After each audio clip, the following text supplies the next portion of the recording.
Hi everyone, स्वागत है आपके अपने चैनल सरकारी नौकरी में। माध्यमिक शिक्षा विभाग में 52,110 पोस्ट खाली हैं। काफ़ी दिन से ये सूचना दी जा रही है कि इतने पोस्ट खाली हैं, इतने पोस्ट खाली हैं। अगर बात कर ही लें तो समूह में 2110, समूह में 1610 और आप टीचर की अगर बात करें तो 48,398 पोस्ट असिस्टेंट टीचर के खाली हैं।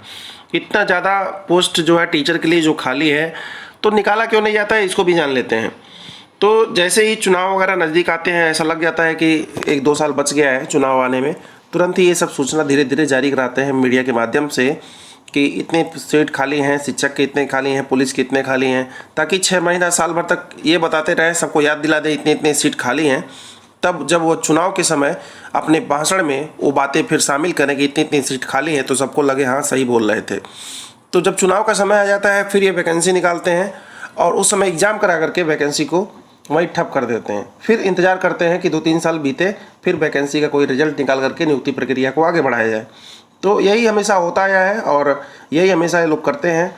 अभ्यर्थियों को इसको लेकर के काफ़ी सचेत रहना चाहिए, अवेयर रहना चाहिए। इसको लेकर के जितने भी ट्विटर और अन्य सोशल मीडिया के माध्यम से जितनी भी तरह से विरोध कर पाएँ करना चाहिए, क्योंकि तभी इन लोगों का आँख खुलेगा, इन्हें लगेगा कि अभ्यर्थी पूरी तरह से अवेयर हैं और वैकेंसी जो है समय पर आती रहेगी।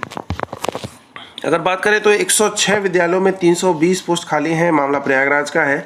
अगर हम यहाँ बात करें स्पेशली तो अशासकीय सहायता प्राप्त एडर जूनियर हाई स्कूल में वैकेंसी 2019 की चली हुई है। देख सकते हैं यहाँ पे 4 दिसंबर 2019 को ये नियमावली 1978 में संशोधन किया गया और कहा गया कि वैकेंसी आएगी।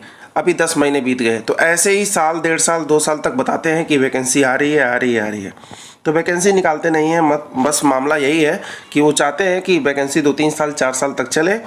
तो एडेड जूनियर हाई स्कूल में प्रधानाध्यापक के 58, सहायक अध्यापक के 262 पद खाली हैं यहाँ पे। और इसमें अगर बात करें इस न्यूज़ की, तो इसमें लिपिक यानी कि क्लर्क के 42 और परिचारक के 26 पोस्ट जो है खाली हैं। जब भी आप सुनते होंगे वैकेंसी निकलता होगा, तो क्लर्क वगैरह का और जो 4th ग्रेड के होते हैं तो उनकी वैकेंसी नहीं निकलती, फिर भी वो भर्ती हो जाते हैं। कैसे हो जाते हैं? चुपके से कर देते हैं, कोई जान नहीं पाता है। तो इस तरह से ये लोग मिली भगत से ये सब क्रियाकलाप करते रहते हैं और बाद में जब मामला खुलता है धीरे धीरे फिर दब जाता है, फिर कुछ नहीं होता है। वहीं बात कराए लखनऊ की, तो शिक्षक भर्ती को लेकर के 69,000 को लेकर के 15 दिन बीत गया। योगी जी ने आदेश दिया था कि 31,661 पोस्ट को जल्द से जल्द शुरू कर दिया जाए, नियुक्ति प्रक्रिया जारी कर दिया जाए। देखिए, मौखिक बयान से कुछ नहीं होने वाला है। हाँ, मौखिक बयान से रोक सकते हैं भर्ती प्रक्रिया को, चला नहीं सकते हैं, क्योंकि चलाने के लिए तो कोर्ट का सहारा चाहिए। तो अभी 15 दिन बीत गया, तो इसी को लेकर के अभ्यर्थियों ने प्रदर्शन करने का एक विचार अपनाया है और वे आज लखनऊ में प्रदर्शन करेंगे। अगर बात करें 31,661, इन्होंने क्या किया है, 31,661 और 37,339 पोस्ट। तो इस वैकेंसी को आप जोड़ दें तो 69,000 होती है। तो वैकेंसी को इसलिए 2 पार्ट में बांटे हुए हैं क्योंकि अभ्यर्थी 67,867 के ज़्यादा थे। तो 2 पार्ट में अगर बांट देंगे तो अभ्यर्थी बढ़ जाएंगे, आपस में एक दूसरे को दुश्मन समझने लगेंगे। उन्हें लगेगा 37,339 वाले इनको रोक रहे हैं और 31,661 वाले यही हमेशा सोचते रहेंगे। इसको लेकर के 37,339 वालों को अपना दुश्मन समझेंगे, जबकि 37,339 वाले यही चाहते हैं कि 31,661 अगर साथ में हो तो भर्ती प्रक्रिया जल्दी आगे बढ़ेगी। लेकिन 31,661 को उन्होंने निशाना साध दिया कि आप भर्ती प्रक्रिया हम आगे बढ़ाना चाहते हैं, लेकिन लोग रोक रहे हैं, तो हम करें क्या। इसको लेकर के अभ्यर्थी आपस में लड़ेंगे, यही वो चाहते हैं, और भर्ती प्रक्रिया इसी नाते अटकी रहती है। क्योंकि अगर माननीय आयोग ने रोक लगाया है कि वैकेंसी आगे ना बढ़े, तो 31,661 तो 67,867 का ही भाग है ना, तो भर्ती प्रक्रिया आगे कैसे बढ़ेगी। ये सोच करके विचार जो है ये त्यागना चाहिए कि भर्ती प्रक्रिया भी आगे बढ़ पाएगी। बढ़ा भी देंगे, नियुक्ति पत्र पर रोक लगा हुआ है, तो तमाम ऐसी अटकलें हैं जो रुकी हुई हैं। एमआरसी का मुद्दा क्लियर होगा तो ये वैकेंसी आगे बढ़ पाएगी।